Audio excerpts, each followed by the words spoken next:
اعوذ باللہ من الشیطان الرجیم بسم اللہ الرحمن الرحیم۔ السلام علیکم دوستو، وسیم راجپوت قانونی نقطہ میں لا پوائنٹ میں حاضر خدمت ہے۔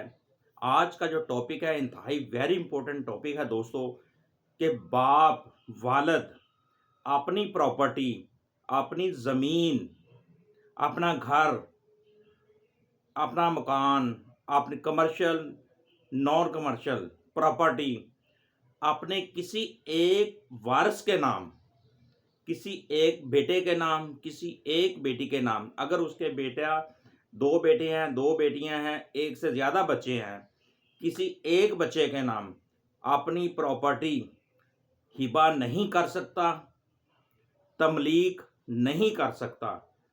یہ دوستو سپریم کورٹ کی ججمنٹ ہے، PLD 2024 سپریم کورٹ 520 اس کا پیج ہے۔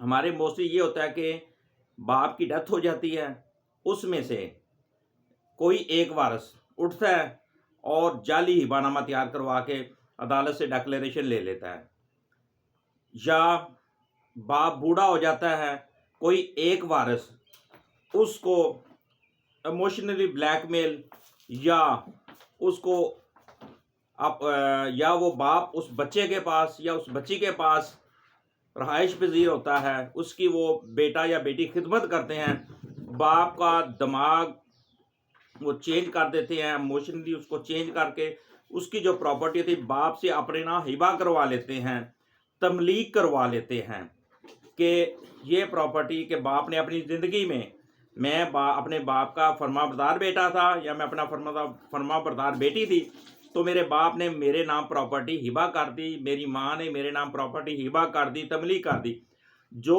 کہ غیر قانونی ہے، غیر شرعی ہے۔ بے تحاشا دوستو ججمنٹس ہیں اس بارے میں، بہت زیادہ ججمنٹس ہیں، جس میں کوئی والد کسی بھی وارث کو اپنی پراپرٹی سے محروم نہیں کر سکتا۔ اگر کوئی ایسا معاہدہ، ایسا ایگریمنٹ جس سے باقی جو وارث ہیں پراپرٹی سے محروم ہوتے ہوں، ایسا معاہدہ، ایسا ایگریمنٹ، ایسی پنچایت، وہ غیر قانونی اور غیر شرعی ہے۔ جسٹس فائز عیسیٰ صاحب کی بے تحاشا اس میں ججمنٹس ہیں، جس میں وراثت میں جب کوئی وراثتی ایشو ہوگا، اس پر باپ یا ماں ایک بچے کو اپنی پراپرٹی تملیک اور ہبہ نہیں کر سکتے۔ بہت زیادہ ہمارے معاشرے میں اس طرح کے کیسز ہیں دوستو۔ مجھے اپنی دعاؤں میں یاد رکھیے گا۔ جہاں رہیں سلامت رہیں۔ اللہ حافظ۔